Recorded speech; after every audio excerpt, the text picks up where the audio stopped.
What's going on, guys? Welcome back to the Hoops and Stuff podcast. I'm your host, Isaac, and today we're going to be talking about each NBA team for 1 minute each before the season starts.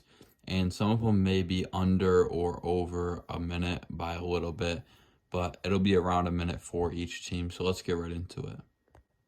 For the Brooklyn Nets, I'm going to say if Mikal Bridges plays at the same level he did last year, I think he will definitely be a beast carrying this Nets team.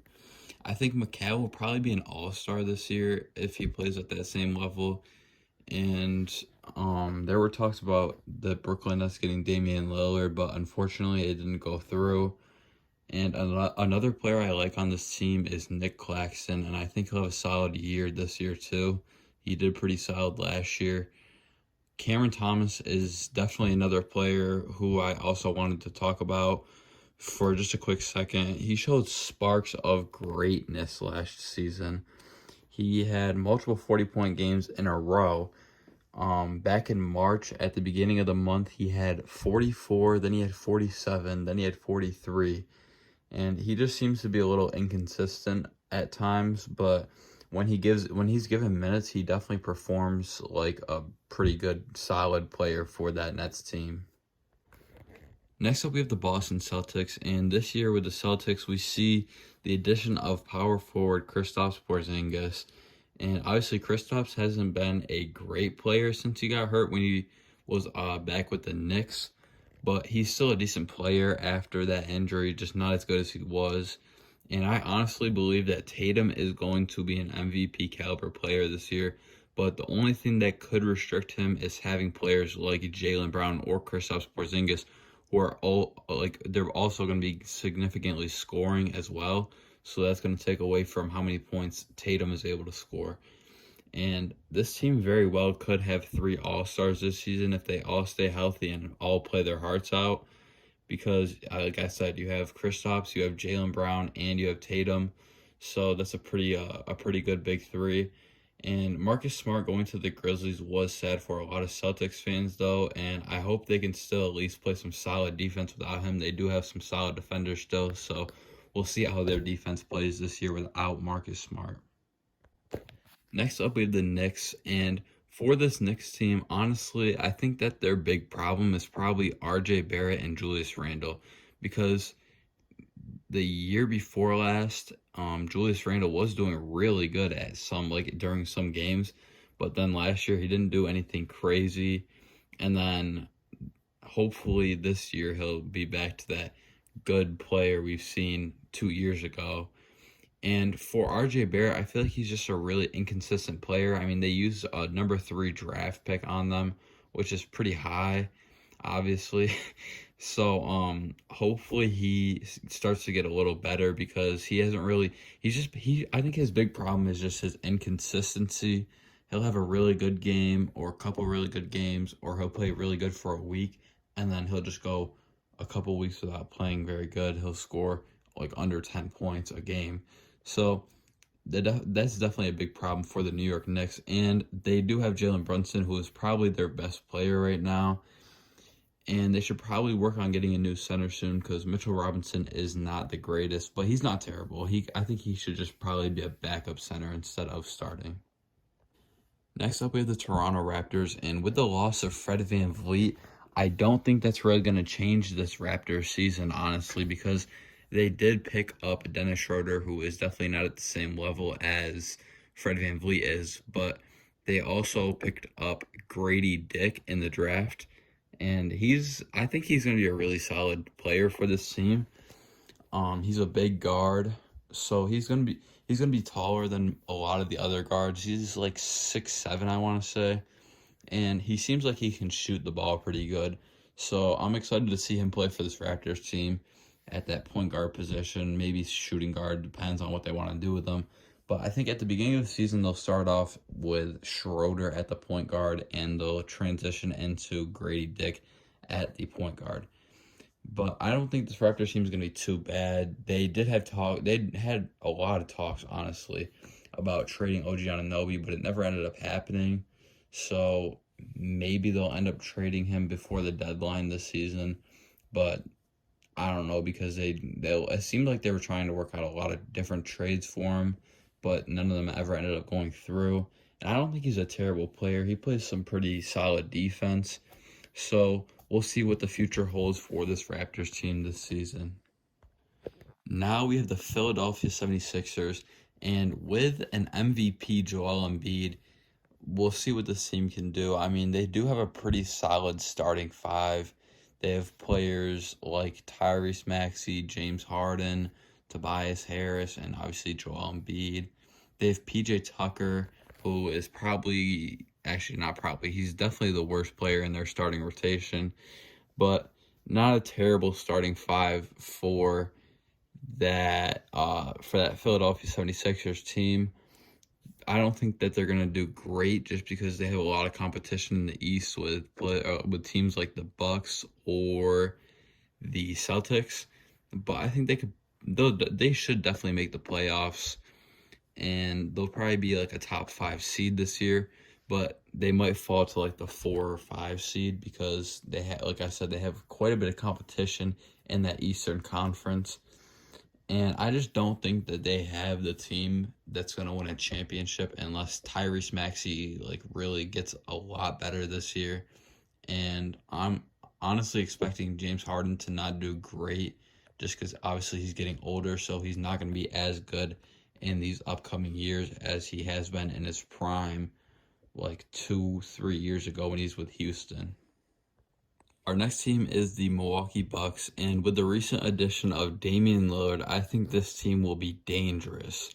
The loss of Jrue Holiday shouldn't affect this team too badly, not even on the defensive aspect, because yes, Jrue Holiday plays amazing defense, but they also have Giannis and 2022-2023 DPOY candidate Brook Lopez. So they do have pretty solid defensive players even without Jrue. And they also lost Grayson Allen, who isn't a terrible player, but he shouldn't affect the team at all. He's just a solid role player for them. But the Bucks could be a title contender with 2 great three-point shooters with Damian Lillard and Chris Middleton, obviously. And they have 2 great defenders with Giannis and Brook Lopez, and then a great finisher with Giannis. Giannis is just a beast. The only thing he struggles with is his shooting. So other than that, he's just an absolute force, and he has a ton of muscle, and he's a pretty quick, big guy, so that's also a pretty good thing to have in a forward like Giannis. So I do really like this Bucks team this season. This Detroit Pistons team is going to be a team where they start off bad, but they end up good because they have so many they have phenomenal young talent, but you have to wait for that talent to get better. And then once they're to their full potential is when this Detroit Pistons team is going to be good. They have players like Cade Cunningham, Jaden Ivey, Jalen Duren, and Ausar Thompson, who are all very solid players. And that's a whole starting 5. I'm pretty sure because, like I said, they have Cade, then they have Jaden Ivey, who has comparisons to Ja Morant. As long as he doesn't act like Ja Morant, I think he'll be okay. And then they have Ausar Thompson, and they have Jalen Duren. Oh, and they also have Isaiah Stewart, who's still pretty young, and he is a pretty big center there for them. Got quite a bit of power in him. We seen him use it when LeBron accidentally hit him in the face. But moving on from that, this Detroit Pistons team is just young, and they have to wait for their players to fully develop for them to actually be good. So I don't think they'll have a great season this year, but that is okay for them. Next is the Indiana Pacers. And for this team, they did pick up Bruce Brown in the offseason, and that's a really solid pickup for them. I do really like that to go along with point guard Tyrese Haliburton, who is definitely a great young player, and that's probably the best trade that they could have possibly gotten for Sabonis, because Tyrese Haliburton is just such a talented young player, and he's just going to get better and better. And to go along with Bruce Brown, who has championship team like experience. I feel like that's going to help that Pacers team out a lot. And they also have a good center with Miles Turner. I think he's a pretty underrated center. He can shoot the ball quite a bit. He's a pretty solid three-point shooter. And I mean, yeah, this Indiana Pacers team isn't going to be great. They probably won't even make the playoffs, but they are going to be they're still going to be a solid team, and I feel like they're going to be not overrated. They're going to be underrated, and they definitely won't get the hype that they deserve, because I do really think that this team will be they definitely won't be in the bottom 10 seeds. They might be like a play-in team, but I don't think they'll win in the play-in. But I think that they'll have a pretty good chance of being just in the play-in, but end up losing. Our next team is the Cleveland Cavaliers. And honestly, this is definitely an overlooked team. I think they'll probably be a top 5 seed in the East, although there is quite a bit of competition with the Celtics, the Bucks, the 76ers. And that's probably most of the bigger competition. But they do have a really solid starting 5, and they have a little bit of depth to them. We have players in their starting 5. The players in the starting 5 is Darius Garland, Donovan Mitchell, Max Strus, who is a solid shooter, and I think he's definitely underrated. You also have Evan Mobley at power forward, and your center is going to be Jarrett Allen. So you have two great defensive players in the power forward and center positions, and Evan Mobley is just going to keep getting better. So hopefully we see some progression from him this season. And obviously Darius Garland is also still young, so he's going to be showing some progression this season too, hopefully. Donovan Mitchell is going to be that player that is just like your star player, and Jarrett Allen's also a really good defender. Max Strus can shoot the ball, so they have it all. And they have Caris LeVert and Isaac Okoro on their bench, who are pretty solid players. So I think that this team will be a pretty solid team this year, and they'll definitely make the playoffs. Next up, we have the Chicago Bulls, and I definitely don't think that it's the end of the world that they're losing Lonzo Ball for the season. They have a young point guard on their bench with Kobe White, who I do really like. He's just struggled with injuries, and yes, he hasn't really shown us much so far, but I'm hoping that he is able to show us what he can do, because he is supposed to be a pretty solid player. And they also have Zach LaVine, they have DeMar DeRozan, they have Nikola Vucevic, and they have Patrick Williams, who is also supposed to be a pretty good young asset for this Bulls team. So hopefully Patrick Williams and Kobe White can show some progression this year. And they also have the GOAT Alex Caruso on their bench. I mean, hopefully he can pop off this season, because everybody loves Alex Caruso and his bald head. So hopefully we can see this Bulls team do solid this year. I think that they have a chance at being in the play-in, but they probably won't make it too far in the playoffs. Probably won't make it past the first round, but I think that they'll be a pretty decent team this year. Next up, we have the Atlanta Hawks, and I honestly feel like the John Collins trade that they had this offseason was kind of ridiculous. They traded John Collins for basically nothing. It was like Rudy Gay and a second-round pick. Rudy Gay is like 50 years old, and a second-round pick has no value. It might have been a first, but I'm pretty positive it was a second. But it just there's no real value in that trade. So it wasn't a great trade for them. And also, they have a really interesting situation going on with Clint Capella. They don't really know what they want to do with him. I feel like they're going to work on a trade, hopefully, to get rid of him, because they have Onyeka Okongwu on their bench, who is also a young player who hopefully can get some minutes this year, because he's supposed to be pretty good.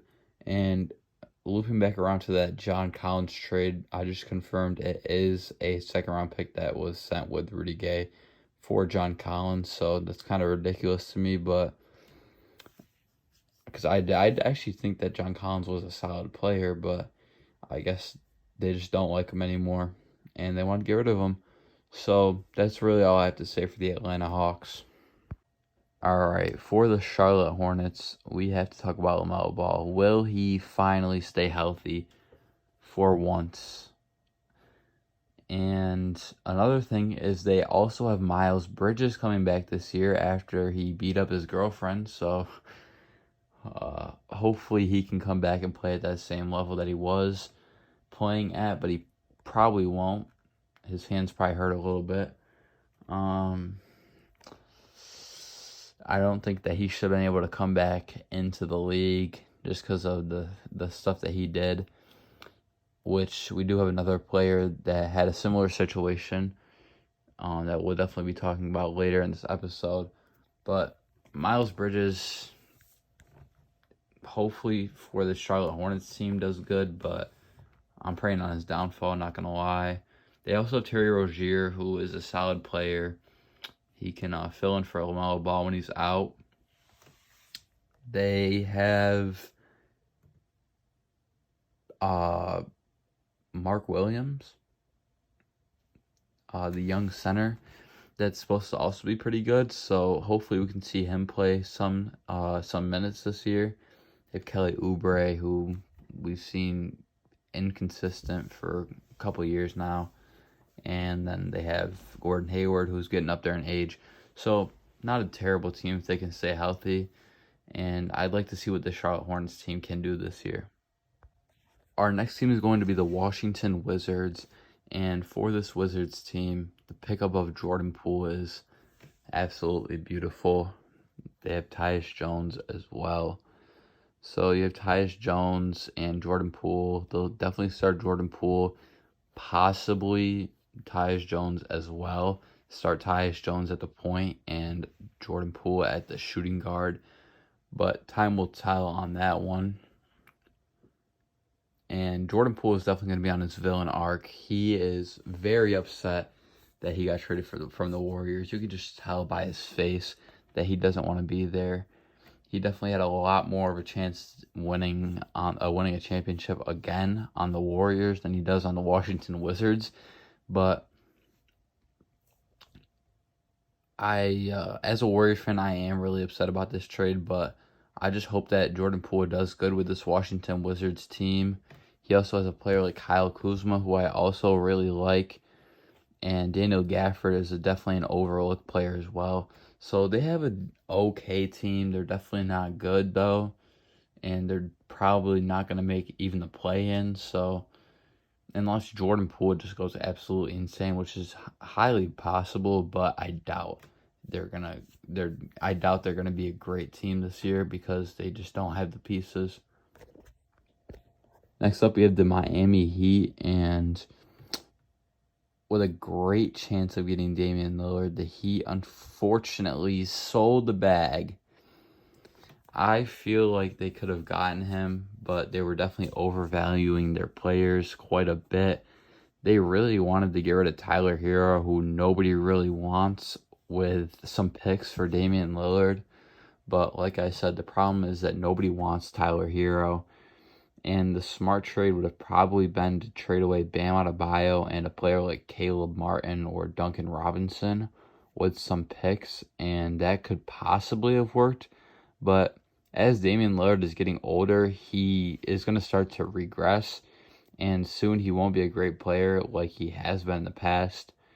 And losing their two main guards, Max Strus and Gabe Vincent, Miami Heat had them last year, and they were both starting because Tyler Hero was out for quite a bit I'm pretty sure it was a wrist injury towards the end of the season, and he missed a big chunk of the playoffs until the finals, and he played in game 3, and then he just made the team worse during his last games in the finals last year. And honestly, I think that this team is better without him. To wrap up the Eastern Conference, we have the Orlando Magic, and they had two first overall picks that were both lottery picks, one being the 6th overall pick and one being the 11th overall pick. And with the 6th overall pick, they picked Anthony Black out of Arkansas. He is a great on-ball defender, but not much of a scorer.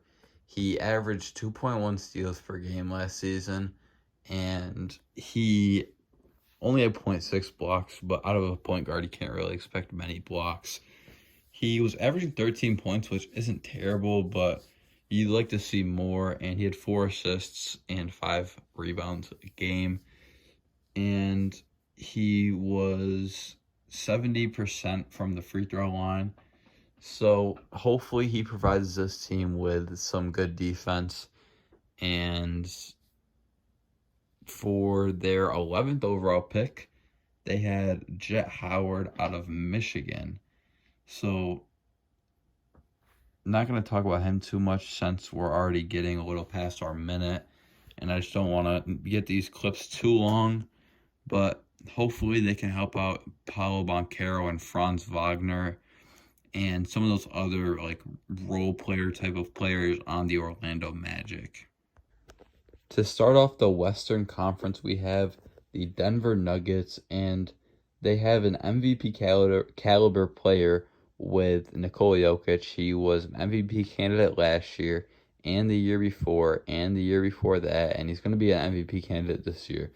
There's no doubts that Jokic has a 99% chance of getting MVP candidate this year, just because he's an absolute beast. He can literally give you everything: rebounds, assists, points. He can shoot. He can play great defense. He can block, and he's just a big body in the paint. And he is definitely clearly the best player on this team and one of the best players in the league. And he's a pretty hard player to guard because he can make some tough shots. So he's going to be a threat just like he is every other year. They also have Jamal Murray, who played solid last year in the playoffs. And the only thing is that they lost Bruce Brown, who I think was a big piece to this team as a role player. But hopefully it doesn't affect them too much. I think they'll still be a championship caliber team and probably one of the best teams in the West, probably getting to the number 1 seed, maybe number 2 at the lowest. Next up, we have the Utah Jazz, and I feel like this is a team that has like multiple role players, and they are comparable to a player like or to a team like the Orlando Magic, who also has quite a few role players on their team. So for the Utah Jazz, you have a player like Colin Sexton, and after his big injury he had, I feel like that turned him into a role player because he just wasn't able to perform like he was before.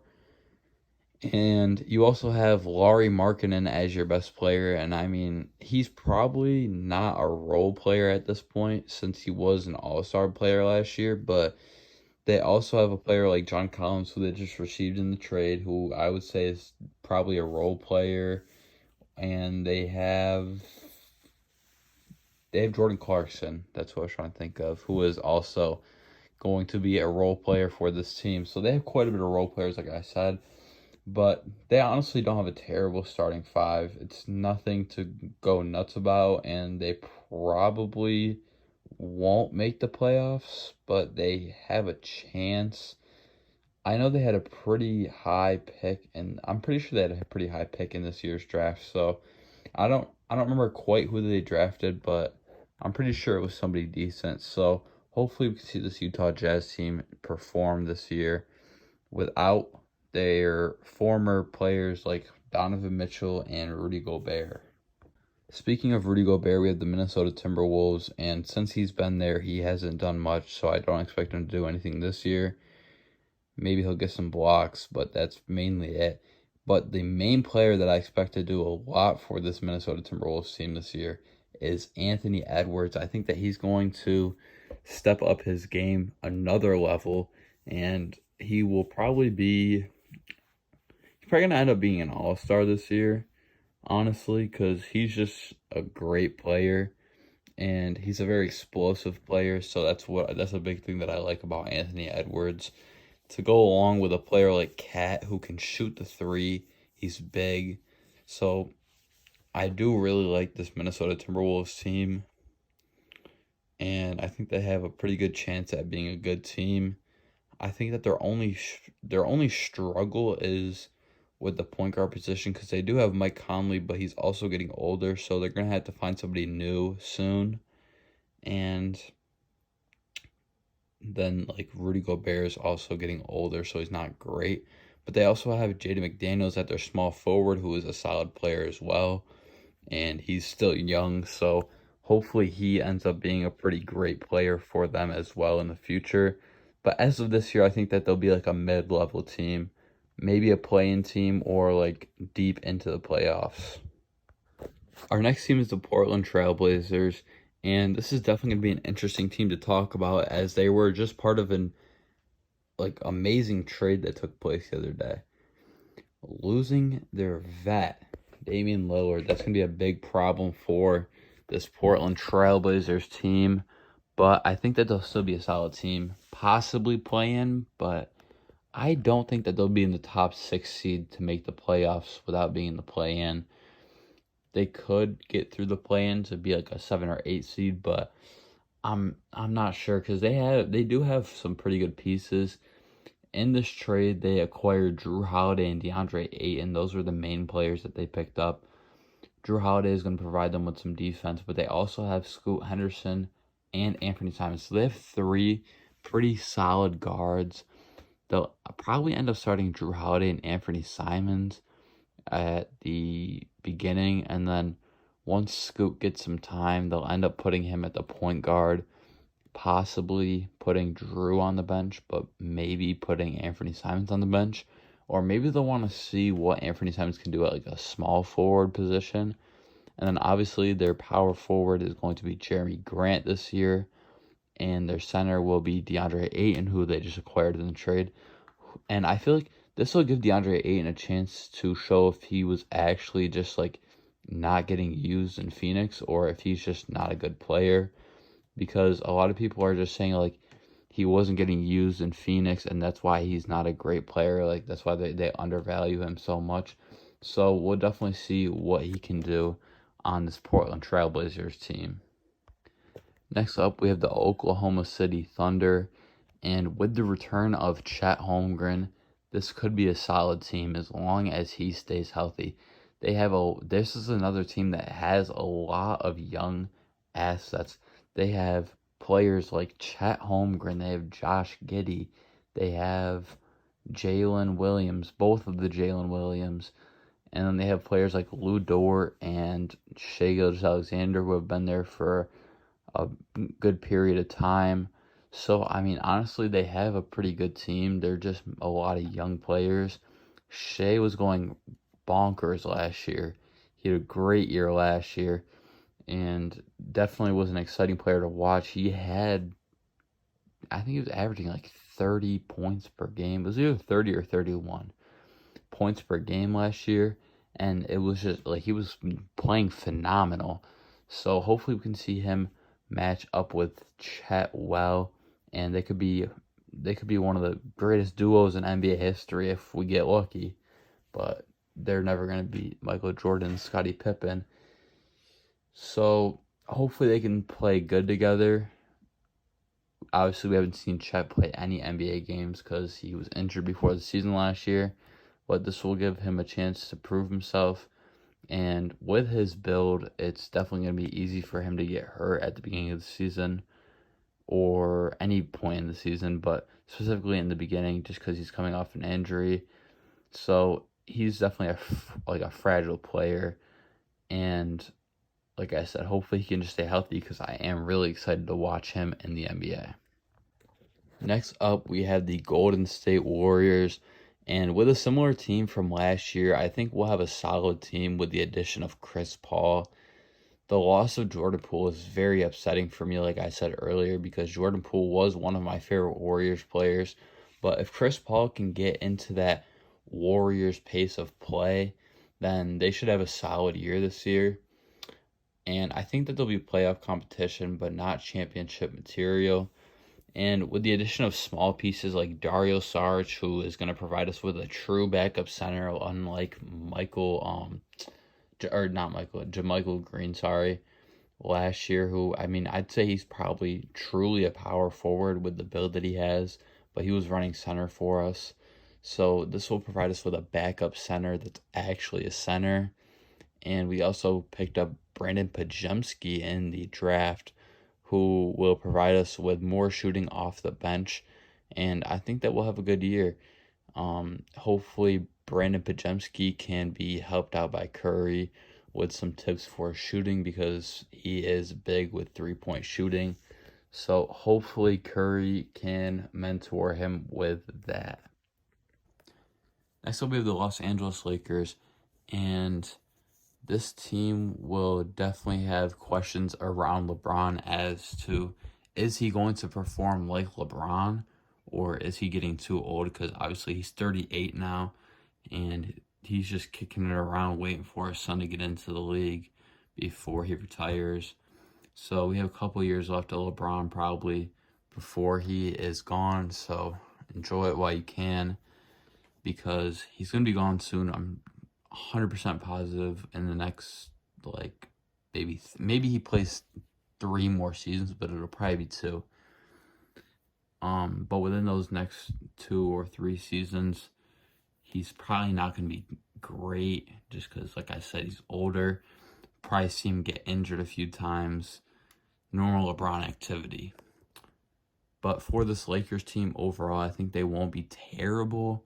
They have Anthony Davis, who can hopefully stay healthy, because when he is healthy, he plays great. And Austin Reeves is a great young player. He can shoot the ball. They have D'Angelo Russell, who is inconsistent, but he's good when he is being a good, like when he's playing good and like playing consistent, like you get maybe a consistent week out of him, then he's playing, like when he's playing consistently, he's good. But he's just very inconsistent a lot of the time. And they also have Jared Vanderbilt, who didn't do great last year, but he's an okay role player. And they have Christian Wood, who I just figured out today they had through 2K. So definitely interesting. Definitely hasn't been a great player, but not terrible. And yeah, let's wrap up this Lakers clip right here. Our next team is going to be the Los Angeles Clippers, and they have a pretty solid defensive team. They have Kawhi Leonard, who is one of the best defensive players in the league when he's healthy, but we've seen him injured on and off for the last 2 seasons. Maybe he's played 20 games. Not really, but he hasn't really played that many games in the last couple of seasons. So hopefully he can stay healthy. Same with Paul George. He's been hurt on and off. But with Russ, I mean, once Russ was on the Clippers last year, he was doing actually pretty decent for them. And they also have a player like Norman Powell, who's a solid role player. And they have Mason Plumlee and Ivica Zubac. I'm pretty sure they still have both of them. So they're both pretty solid centers. And they have Bones Hyland, who is still young. They have Terrence Mann, who's still young. And so, I mean, they have a pretty young team and a couple of older vets.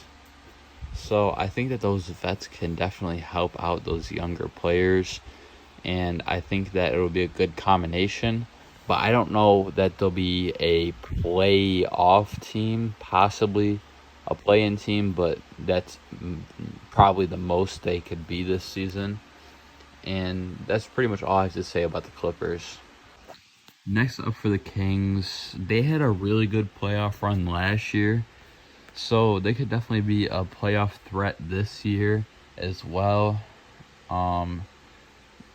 They definitely have a solid team. They have players like De'Aaron Fox, Kevin Huerter, Davion Mitchell, Domantas Sabonis, Harrison Barnes, Keegan Murray. So they have some solid players, and I think that they have a good chance at making the playoffs, but definitely not going to be championship material, just like the Warriors. But De'Aaron Fox is a really good player. He used to be one of my favorites. I just stopped following him, but he's definitely a player that I am probably going to be watching a lot this year, just because he's so fast and he's a really athletic player. So I'm pretty excited to see what he can do for the Sacramento Kings team. We've seen him perform really good last year, and hopefully he can do even better this year for that Kings team. Next up, we have the Phoenix Suns, and finally getting rid of DeAndre Ayton could solve the problems for this team. Also, trading away Chris Paul to get Bradley Beal in return should help as well. In the Dame trade, the Suns received Nasir Little, who could be a solid role player for them, Keon Johnson, who is still young, and Yusuf Nurkic, who should be able to defend big guys, like, for example, Jokic better than Ayton was able to, because Jokic is he's one of those bigger centers, and Ayton, he seemed to play soft on the defensive aspect when he was with that Suns team. I think Nasir Little could start at small forward because he's a very overlooked player, and he's definitely underrated and could end up starting at the small forward position, interchangeable with Josh Okogie. And this is another championship contending team this year. They were also they were supposed to be a championship contender last year, and in my playoff prediction, I probably said they were going to go to the finals or something, but definitely didn't end up happening. But you guys should definitely go watch that playoff prediction video from last season to see how wrong I was. But the only concern I have is injuries for this Suns team, and I wouldn't be surprised if one of the players like KD got injured and ruined the season for that Suns team and ruined all of their championship hopes. Next up, we have the Houston Rockets, who is a very interesting team because they picked up Fred VanVleet, who they gave one of the biggest contracts in the NBA to, and they also picked up Dillon Brooks, who can be a solid bench player for them, I guess, but he's pretty bad. And they also had a really good draft, honestly. They picked up both Amen Thompson and Cam Whitmore, and those were both supposed to be like top 5 picks. So with picking up Amen Thompson like 4th, obviously good pick. That was just about where he was supposed to go. And then they also had Cam Whitmore, who they picked up at 20. It was like 21 or 24, I want to say, somewhere around there. And he, like I said, he was supposed to go top 5, so it's definitely a steal.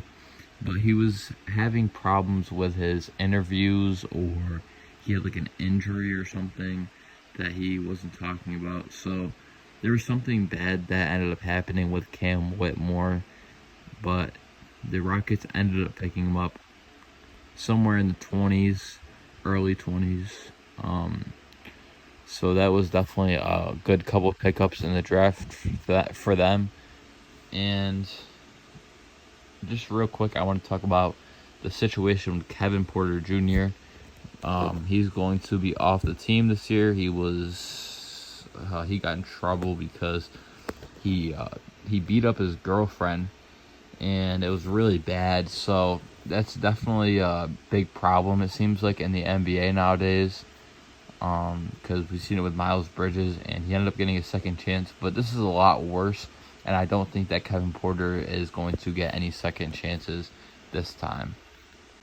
For the New Orleans Pelicans, we have to talk about what everybody else is talking about. Zion Williamson. Is he going to come back? Probably not. He's going to come back for 2 games and then get hurt for the rest of the season. He always just keeps getting hurt, but when he does play, he's amazing. He's one of the best players we've seen on the court. He's like, he just dunks over everybody. He's so powerful, and he's so big. But we can never see him playing because he always gets injured. And that's a big problem because if you get injured, then you can't play. And if you can't play, then you can't show your talent. And if you can't show your talent, then you're basically going to end up being a nobody. And Zion Williamson was the number 1 overall pick. And he hasn't shown that he should have been the number 1 overall pick because every single year he gets hurt. And that's the biggest problem for the Pelicans. But they do have other solid players. Like, they have CJ McCollum, who is solid. They have Brandon Ingram, who is solid. They have Herbert Jones, who is solid. He's young and he's solid. They have Trey Murphy III, who he's solid, but I think I just seen something about him getting an injury not too long ago, but I'm not quite sure on that one. I'm pretty sure he was like out for the season possibly, but I'm not quite sure on that one. You'll have to double check. But yeah, like I said, their biggest problem is just Zion not staying healthy. Now we've got the San Antonio Spurs, and everybody could predict what we're going to talk about. Victor Wembanyama, is he going to stay healthy? The dude's built like a stick, and the last player that we seen get drafted high and built like a stick in the 2022 draft was Chet Holmgren, and we've seen what happened to him. He was out for his whole rookie season because of an injury, because he's built like a stick and has no meat on him whatsoever. So that could definitely be a problem for Victor Wembanyama, but there's not really much to talk about for the San Antonio Spurs besides Victor Wembanyama because they're not a very exciting team. I mean, they have Keldon Johnson, who's been there for quite a bit, and he's pretty solid. And they also have Jeremy Sochan, who is pretty decent as well, but I don't think that they'll have a great year. I think that they need another solid piece to go with Wemby and Keldon Johnson to actually have a decent enough team to even be a playoff, be in playoff conversations. Next up, we have the Dallas Mavericks, and hopefully Luka just keeps getting better and better because obviously he's one of the best in the league, and he's going absolutely crazy. But he also has Kyrie on his team, who is an older player, not super old, but he's getting up there, and I could definitely see him not doing very good this year. But I guess we'll just have to wait and see on Kyrie. And obviously, like I said earlier, this team lost Christian Wood, so there's not really much to this team. Tim Hardaway Jr. is pretty solid for them as well. But we'll see what the future holds for this Dallas Mavericks team. Hopefully Luka Doncic will be able to carry them, and probably not to the playoffs, but maybe probably not even play in. And honestly, they should probably just tank to try to get a really good pick in the draft this year. And our final team to wrap up this episode, this was one of the ones that I want to talk about most. And so I had to save it for the end. We have the Memphis Grizzlies. So we have to start off with talking about Ja. And my question about Ja is, will he fix the problems he has? He has told us in the past that he will, and he didn't, and he just kept getting in trouble. So that's definitely going to be a big problem for Ja, is trying to fix his problems. And he has now affected this whole organization. And as a Ja fan, I'm getting sick of it because I really like to see him play. He's an explosive player, but if he just keeps getting in trouble, then he's not going to be able to play. And they're just going to keep suspending him until he is kicked out of the league or nobody wants him. He's wasted so much talent that he knows he has, And like I said, he's explosive and fun to watch. But when he makes dumb decisions like this, we can't watch the crazy dunks he can pull off. Without Ja, I think this is going to allow Desmond Bane to become a better player, and he will probably be in some kind of like leadership role alongside Jaren Jackson Jr. This team has two defensive weapons with Jaren Jackson Jr. and the new addition of Marcus Smart. So with two former DPOY players on the team, this should be one of, if not the best defensive team in the league. And I think that they'll probably allow the least amount of points this season. One last thing I just wanted to add real quick at the end was, so of course I wait the whole week up until Saturday night to record, just to make sure that nothing else was going to happen. And this morning we seen Drew Holiday get traded to the Celtics from the Portland Trail Blazers for Malcolm Brogdon, Robert Williams, and a couple of first-round picks. And the Celtics are easily winning this championship this year, no doubt in my mind. Robert Williams did provide them with a good defensive anchor, but honestly, I think that they'll still be a great team, and I think that the Celtics are going to do really good this year. That's going to be it for today's episode. I hope you guys enjoyed, and if you did, leave a like and subscribe, and we'll see you guys next Sunday here on the Hoops and Stuff podcast.